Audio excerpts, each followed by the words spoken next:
Mollagan aytkanday, bu yigitlerimiz avulda yugurip gelgen şu yigitler hizmetlerimizden Allah razı olsun. Hiç kaçan çarpamamayızlar. Ulayım kolu gözümüzden görmesin. Hemişe şu temde devam etmeyizler.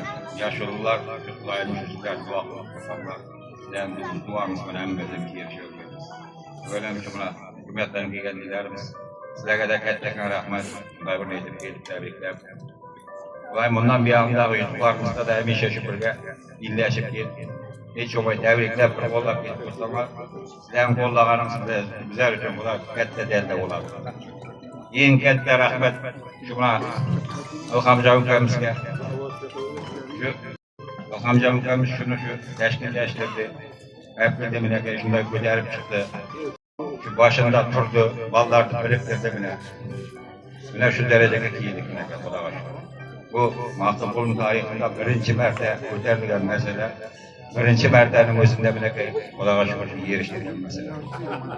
Ve hakkında 10 günlük doğamında değil, 10 gün demez, bize 7. Mart başladı yigitler.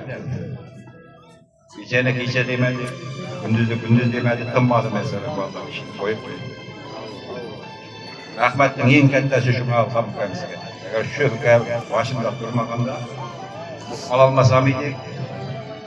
Alhamdülillah rahmet kette, emmezimizden rahmet.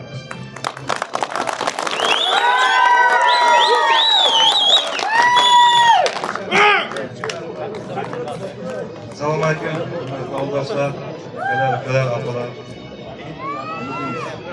Efendisi, İslam Hayat Bayramı. Allah mesela bugün bir 20. Mart, Navruz Bayramı'na tebrik ediyorum.